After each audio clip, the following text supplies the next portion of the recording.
Welcome to Take Notice, Amplifying Black Stories. I'm your host, Allison Preisinger-Heggins. The mission of this project is to take notice, to listen, to hold space by amplifying Black stories, experiences, and voices. Conversations on family life, finding joy, and interests of folks in our country who encounter racism on a daily basis. A portion of these discussions will be dedicated to holding space for guests who are comfortable sharing their personal experiences with racism. Stories help us all learn and connect. We are here to listen, to take notice. Thank you for being with us. Now let's take a moment to recognize, to take notice of the voices that are so often unheard. Land acknowledgement statements are an important part of honoring those whose land we now live and work on. I have chosen to begin each episode this way to spark ideas and keep these conversations in the front of our minds so that we may learn how to do better. I would like to acknowledge the land on which this episode was created. I would like to show gratitude to the traditional ancestral land of the Snoqualmie, Shoreline Bay, and Chinook tribes, recognizing that these names are not the original names of the people of these areas. As I continue to learn how to better acknowledge Native people of these lands, I will adjust the wording of the beginning of each episode. I encourage listeners to research the land on which you live and are listening right now. Recognizing this is just the beginning. Welcome to another episode of Take Notice, and thank you for being here with us. This week is our continuation of the last episode a couple weeks ago featuring micro interviews that we recorded recently at Black Coffee Northwest in Shoreline, Washington last month. You may have noticed in the last episode and in this one that I sounded a little different in the episode, and maybe it's obvious, but I forgot to mention that I was masked up while I was interviewing, so my voice sounds a little muffled, and that's why I sound a little bit different. We want to thank everyone who participated in this part of the project. It was a great way to get out into the community and hear some additional stories, and we look forward to hopefully being able to do full interviews with some of the folks that we met at Black Coffee last month. This week we have Antoinette Hamilton of Nefertiti Holistics, a student named Melanie, Rachel Thabier, who does the social media and is a barista at Black Coffee Northwest, and the manager of Black Coffee Northwest, Leah. We are getting close to the end of our first season with the Take Notice Amplifying Black Stories project. We will have 2 more episodes in June, one that will include some clips that we weren't able to fit into the original episodes with our guests from the season. And our final episode will be a conversation with Preisinger-Heggins. He's a previous guest and a contributor to this project on many levels, including being my partner. We will discuss what it was like to get this project off the ground, questions that came up in the process, and where to go from here. Thank you for listening and supporting this project. Please share around if you have the opportunity.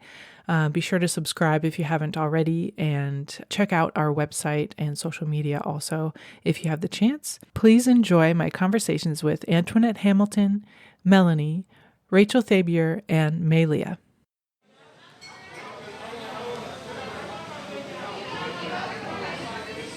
Testing. All right. Thank you for joining me for a micro interview for Take Notice. You're welcome. Can you tell me what your name is and spell it out for me? My name is Antoinette, spelled Antoinette. Awesome. And what is it that you do?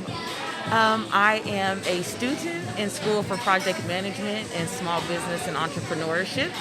I am a mother, and I am the CEO of Nefertiti Holistics, which is a crystal and metaphysical store. Awesome. Where did you grow up, and who were you surrounded by growing up? I grew up in the central area of Seattle, in the heart, in the thick of it. And I grew up, of course, with my brothers, my brother and my sister and my mom. But when I think about what I was surrounded by the hood. I was surrounded by the neighborhood. You know what I'm saying? The neighborhood raised us, and they did all right. Good. That's awesome. Yeah, central area of Seattle, so like the CD area? Yes. Okay. Can you describe a moment of when you felt joyful? A moment, I remember when I felt joyful, I guess I'll use last night, for example. I was in class, and the quarter just started, so we had groups that we had established at the beginning of the quarter, which was about 10 days ago. Well, last week we had a meeting and I was not there. So I was already feeling like anxious yesterday to go into this meeting. Like, they're like, she's going to be the slacker. And then I jumped into the meeting and I just, so I did all this research and everything and I just start talking and everybody's just stuck like, well, we're glad somebody knows something. Like somebody's understanding. And so that made me feel really good because instead of being behind like I thought, I was a couple steps ahead already. So that was a really good feeling. Oh, I bet. That's awesome. Yeah. Yeah. And did you say, maybe you already said this, but what are you going to school for again? Project management and small business and entrepreneurship. So I'm doing like a dual program right now. Okay. And is the goal to be able to help Nefertiti Holistic? Yes, it is for my own personal enrichment. Awesome. That's really great. Thank you. Yeah. So we're meeting at Black Coffee in Shoreline, Washington. What does this space mean to you? Okay, so this is my second time at Black Coffee Northwest. And my first time here was last weekend, which also happened to be Nefertiti Holistic's first event. And the amount of love that we received, not only from this place, from the people that visited, just the atmosphere here, it was a very joyful time for us. It's an experience we'll never forget. And I can say that Black Coffee Northwest basically opened up the doors for Nefertiti Holistic, and it will be a, trademark in our timeline forever. So this place is now a very, very important place to us. That's beautiful. That's really great. I didn't realize it was so soon. That's wonderful. Yes, indeed. Very awesome. So I'm happy to be here. I'm happy that they're here. And I hope anybody who's in the area definitely takes the time to stop by, even if it's not even for coffee, just to come in and hang out and see, what it's all about and buy some merchandise, whether it's from one of the vendors or a Black Coffee t-shirt or just all the Black empowerment merchandise they have around here. It makes me feel really good to see it. Absolutely. Definitely. Yeah. Wonderful. Well, thank you so much for joining me. Is there anything else on your heart or mind that you would like to share before we finish? No, I just want to say thanks for having me, and you're welcome as well. And just to anybody out there, Black Coffee Northwest, please stop by if you get a chance. Please stop by. Yeah, absolutely. Is there a spot, like a home base for Nefertiti Holistics as well? We do not have a home base yet. Okay. So if you want to see us in person, this is a great place to find us on Saturdays. Perfect. Okay, good. That's good to know. Yes, thank you. Yeah, thank you so much. You're welcome. You have a great day. You too. Bye-bye.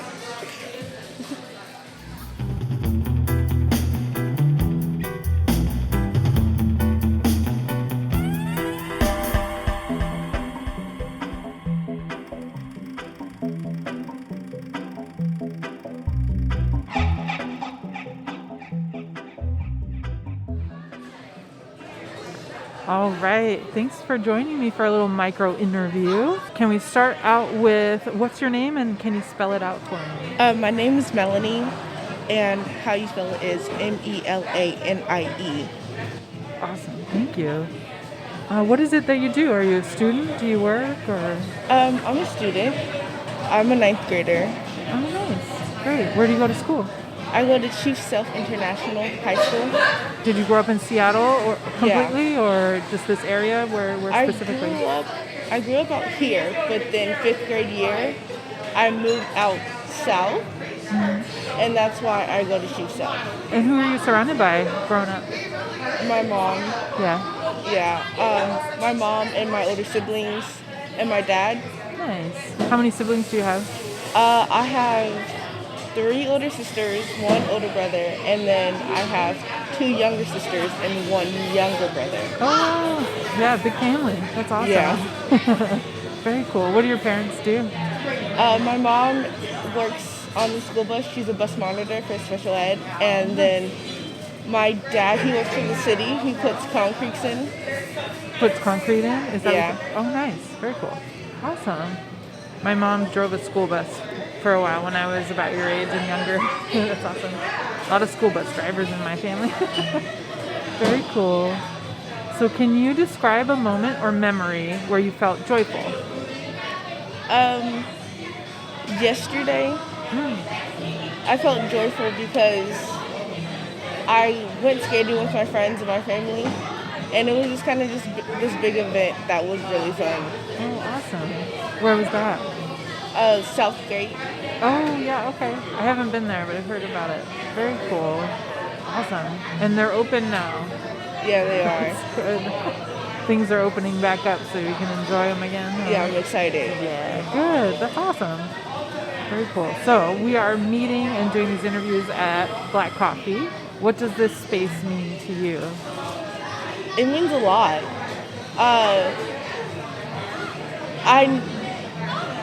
Black Coffee being open, it just really helped me understand that, like, there's a place where Black kids can go and be accepted.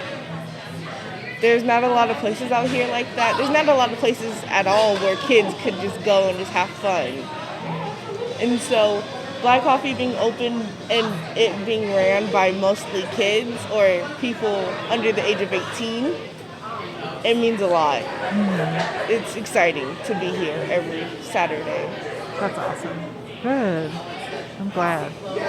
Is there anything else you would like to share today? Anything on your mind or anything that you're looking forward to? No. No? Well, I'm looking forward to going back to school. Yeah. Are you all still remote? Yeah, I'm still online. Okay. Do you know when you get to go back to school? Most kids are going back on the 19th this month. Oh, wow. Okay. But my mom doesn't want me to go back this year. She's waiting till next year so they can get like the whole system of how it's going to work figured out. Sure. That makes sense too because it's April, so you'd only have a couple months anyway, right? Yeah. Yeah, that's a bummer, but makes sense for sure. Yeah. Well, you'll get back to it. Sophomore year will be the one, right? Yeah. Awesome. Awesome. Well, thank you, Melanie. That's just our short little interview for the day. I appreciate you spending the time. Thank you. It's great to meet you. Yeah.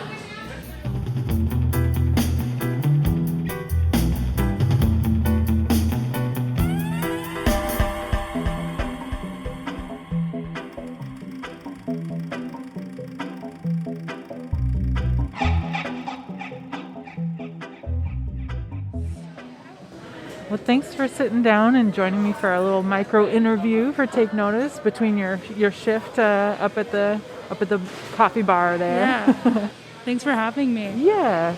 Can you let us know what's your name and can you spell it out for me? Yes, my name is Rachel Thabier. It's spelled Rachel, and then last name Thabier, Thabior. Thank you. What is it that you do? So I'm a barista here at Black Coffee, and I also help out Michaela with the social media. Nice. I love making coffee. I've been making coffee since I was like 16. And then I'm also a student, and I'm studying marketing. So it's like perfect that I'm doing like social media marketing. Oh, yeah. Awesome. Yeah. That is perfect. Wonderful. Where did you grow up and who are you surrounded by? I grew up in this area in like northern Seattle. And to be honest, I was surrounded by a lot of white people, which is something that like I feel like it's only something that I've noticed recently, that how it like really affects you, especially as like a Black woman. Yeah, I went to like predominantly white schools all growing up. So, yeah. Yeah. That can be a different experience, I imagine. For sure, yeah. Yeah. A lot of things that you have to like unlearn and realize that like you were like kind of conditioned to think and feel a kind of like a way, like for example, imposter syndrome. Like I feel like because I went to predominantly white schools, I kind of suffer from imposter syndrome a little bit. Oh, interesting. Yeah. Okay. Yeah. In work or in... Definitely in work. Just like feeling like if I get like really cool opportunities, feeling like I didn't work hard enough for them. Yeah. Or like I don't deserve them in a way. Yeah, that's a hard one. Yeah, I can understand that. It's tough. Describe a moment or a memory of when you felt joy or joyful. Whenever I'm with my friends, I love to laugh. Kind of a jokester. Whenever, or like even like our meetings, like our Tuesday and Thursday meetings, we have so much fun. Like we just kind of laugh for like 4 hours. It's really fun. That's awesome. That's great. So we're meeting at, of course, you know this coffee shop because you work here. So Yeah. we're meeting at Black Coffee in Shoreline. What does this place mean to you? This is definitely just a space where I feel like I can be completely myself and I don't have to adjust or like kind of shape myself to fit in some sort of way. Yeah, it's just a shape where a space where I feel like we can just like unapologetically be Black, like loudly and proudly. Yeah. That's awesome. That's so beautiful. I love that answer. That's awesome. Thanks for sharing that. Yeah. Well, thank you for sitting down and Thank hanging you out for with having me. Thank you.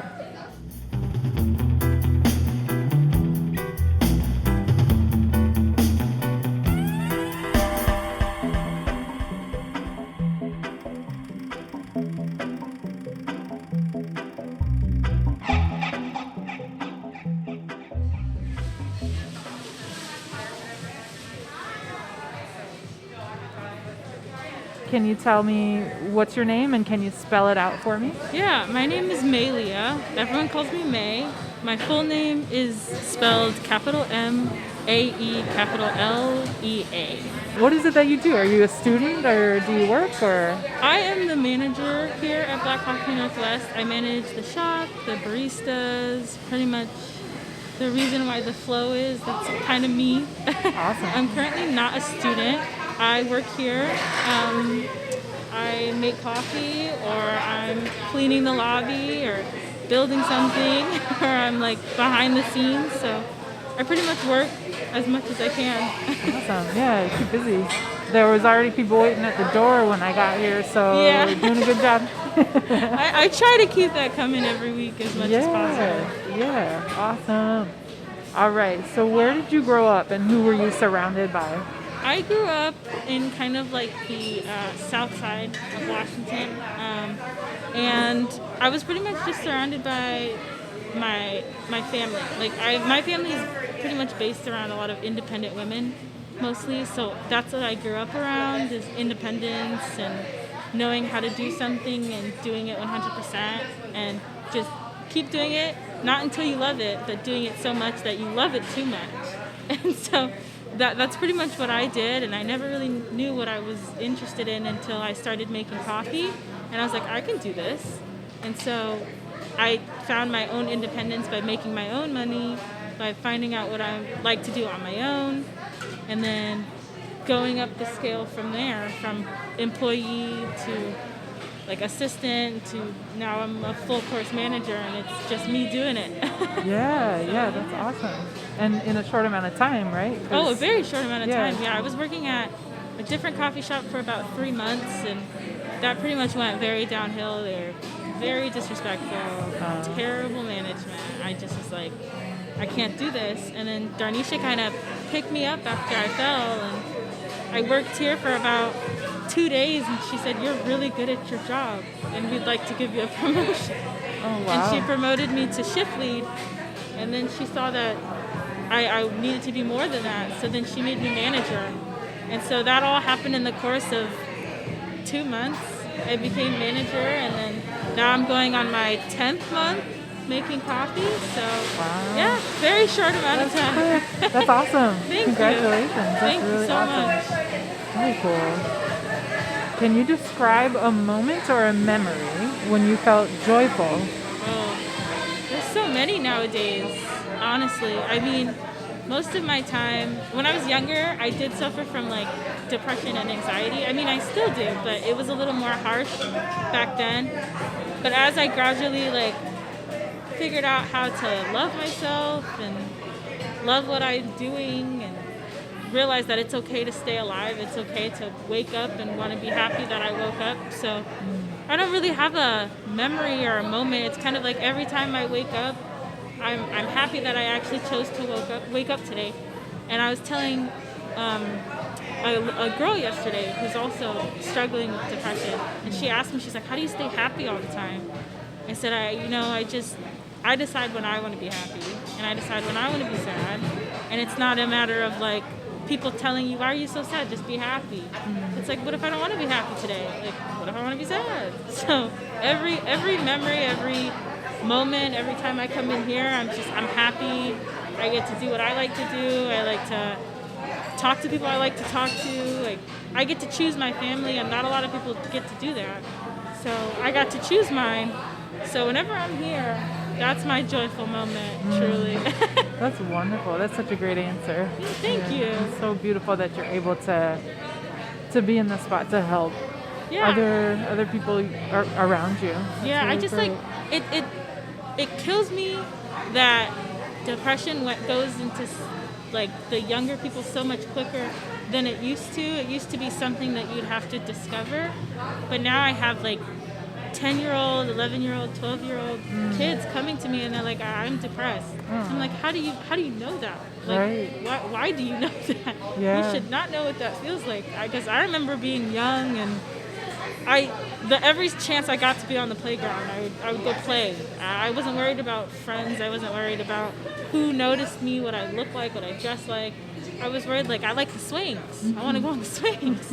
And I was just happy all the time. And it doesn't really take toll until you get older, is what I always thought. But, like, kids these days, they just are sad. And they see what's going on right now. And they don't have another choice but to be sad. And it kind of sucks. I'm not gonna lie. Right. And I mean, yesterday I was talking with our interns up at Black Coffee, and one of them said, she's like, you see, I want to be happy, but I just like to argue. And I said, it's okay to argue. I say argue, but find the time to argue. Like, put that energy into things that need to be argued about. Like, you see everything that goes on right now, argue about it. If you see someone who sucks and doesn't know what they're talking about, like, argue about it.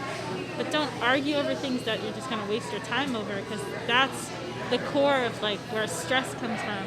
That's the core of where depression comes from, because you're pinned down on one thing and your mind focuses on that one thing until it becomes really sad. And it took a long time to notice that for me, because I struggle from anxiety and stress disorder, and I struggle from depression, and it hits me like a truck every time. Yeah. But I choose when I want to stand in front of that truck. I choose when I want to get hit by that truck. And yeah, it's here, but if I can control it, I know I'll be okay. So when I think of, like, joyful times or things that make me happy, like, of course they make me happy, but sometimes they make me only happy for a split second. If you, like, think about that moment and you focus on reliving that moment a million times, I feel like you could be joyful a million times, and that's all you'll want to feel for the rest of your life. And that's pretty much what I just try to do. I'm sad, so I come to work. Like, a lot of people hate their job. Luckily, I really like my job. Luckily, I really like where I am. And, you know, adults will say to you all the time, like, you're going to hate your job. It is what it is. Right. Like, No, thank you. I feel like everyone can find something they really like to do and get paid for it on top of that. And, like, I'm a living example of that. I found something I really like to do, and now I get paid to do it. Yeah. And I'm not in college. I don't have to be in college to do that. Yeah. That's the best part, in my opinion, Yeah. of, like, where I am right now. That's awesome. Yeah, sorry. I talk a lot. No, like I said, I'm glad. I'm okay with it. Cool. You're Okay. great. I loved your answers, so Thank that's you. wonderful. Yeah. You maybe already answered this in a way, but I'll still ask you. So we are meeting and doing these interviews at the new coffee shop that, of course, you are aware of. Yeah. So what does this space mean to you? Oh, there's only so many things I can say. This space to me is like safety, and it's not a crutch. This is my home. If I could sleep here, I would, honestly and truly. Like, before I started to work here, I wasn't in touch with the fact that I'm an African American woman in America, because they only teach you so much in school. They only tell you so much. But they don't really tell you that after high school you have to figure it out yourself. I mean, they tell you, like, yeah, we're going to throw you in the real world and you'll have to figure it out. But they never really tell you, like, how to do that, when to do that, when it's going to happen, when you'll have to do that, and things like that.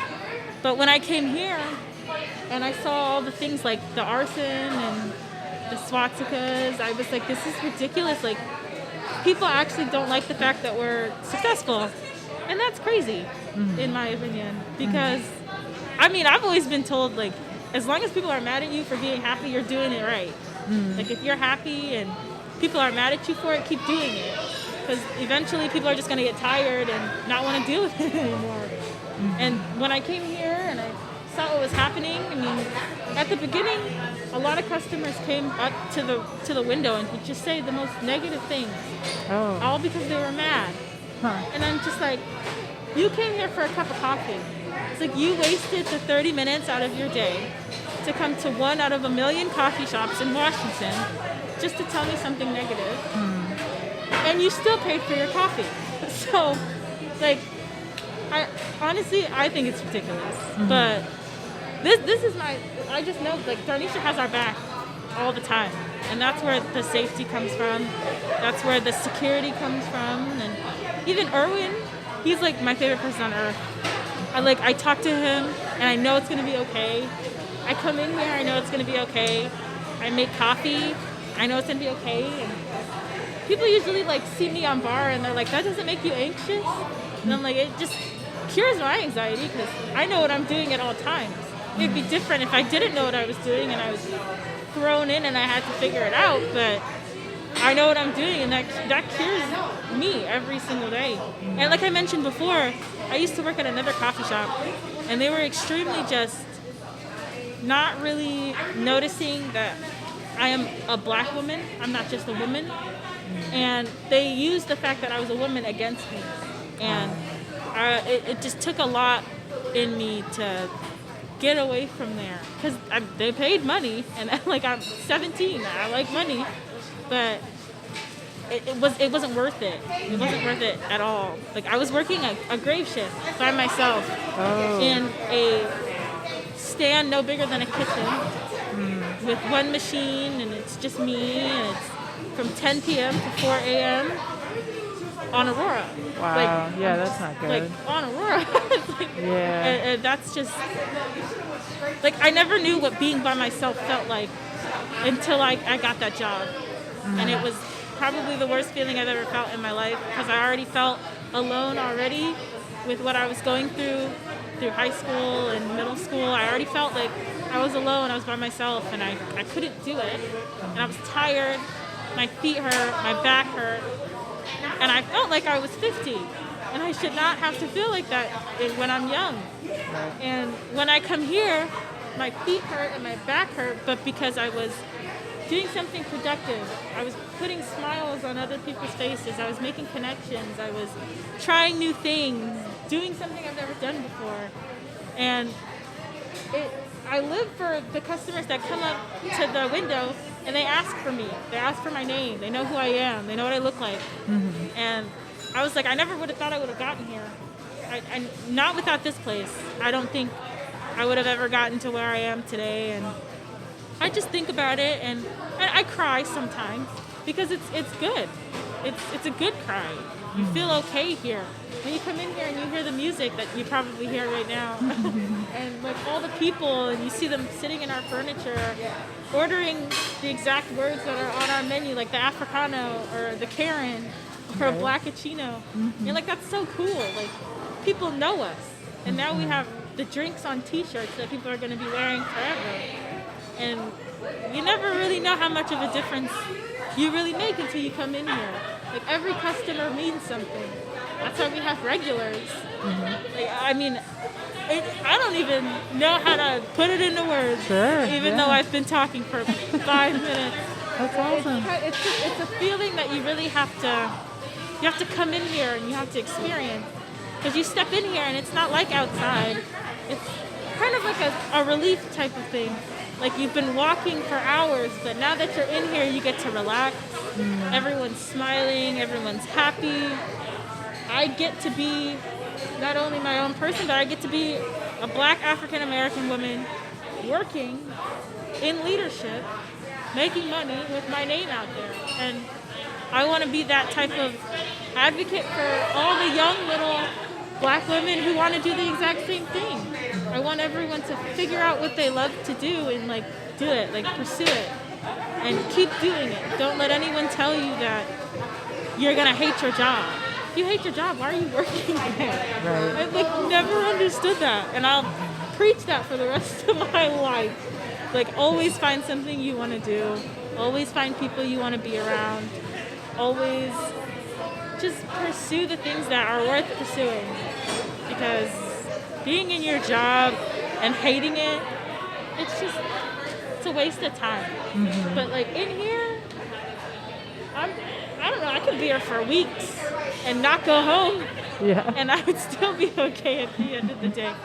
And I mean, if this ever reaches anybody, which I really hope it does, I want everyone to just come in here and experience the kind of happiness, because it's so different than going in a regular cafe. It's like, gosh, I like can't wait to go to Black Coffee today. So I can't wait to go to work. Can't wait to make coffee today. And I need everybody to come out here and experience this. Yeah. It's really a different type of thing. I can only imagine when we get different locations. Mm-hmm. And we're I was taking just over thinking the that. world. Yeah.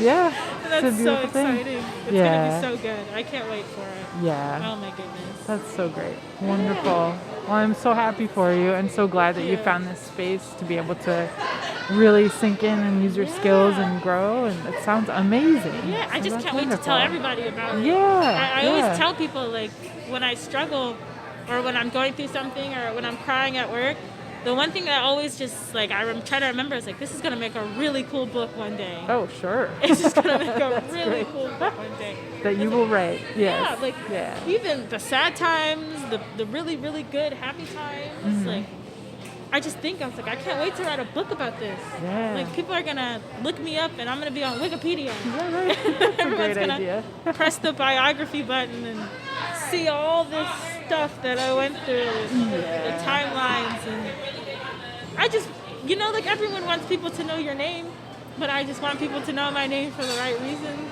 Sure. And I think I'm going in a good direction. Definitely seems like it. Yeah. Especially being here, And I'm only 19. Right? I forget that sometimes. I'm like 19 years old, manager of a coffee shop, and I get that so much. It's like, you're 18. How are you, like, owning a coffee shop? It's like, I don't own it. I manage it. But I am best friends with the owner. And that's going to be really cool when they're worth $1 million. And I have their phone number and I can just text them. I think that's so cool. Yeah. Oh, That's awesome. Yeah. Such a great experience. Thanks. So good. Yeah. Wonderful. Yeah. Well, like, I could listen to you for a while, but I'll let you get back to work. I don't know what you have going on, I but think I'm pretty much done here. well, hey. Yeah. I mean, I'm guilty as charged. I always find something to do. And Understandable. Darnisha, she always tells me I need to sit my butt down somewhere because I'm always moving. Right. I'm always doing something. And I'm always like, if you don't see me at one place and you turn around and I'm not there anymore, don't even try and figure out where I am. I'm probably outside at this point. Yeah, I hear you. Yeah. Yeah. Aw. Well, thanks, May. I'm really glad that you sat down to share your story and your thoughts, and this will definitely get out to some people. So hopefully we'll get some folks in here. And I love talking. Yeah. I've never been on a podcast before, so this is going to be really cool. Here's a first. Yes. All Cross right. that off my bucket list. Okay. Awesome. All right. Thank you very much, May. Thank you.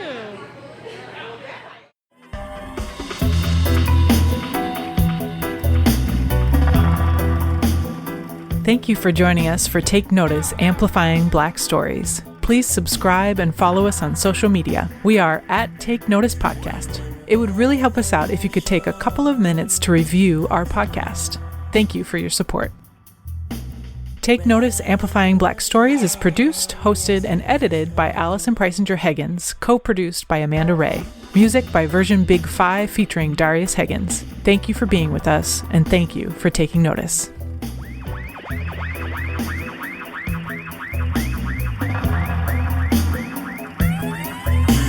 Saying that they're doing right, why they take away our human rights. They want to say they're on our side with all of their smiles and their alibis. Now is the time for us to organize and realize that together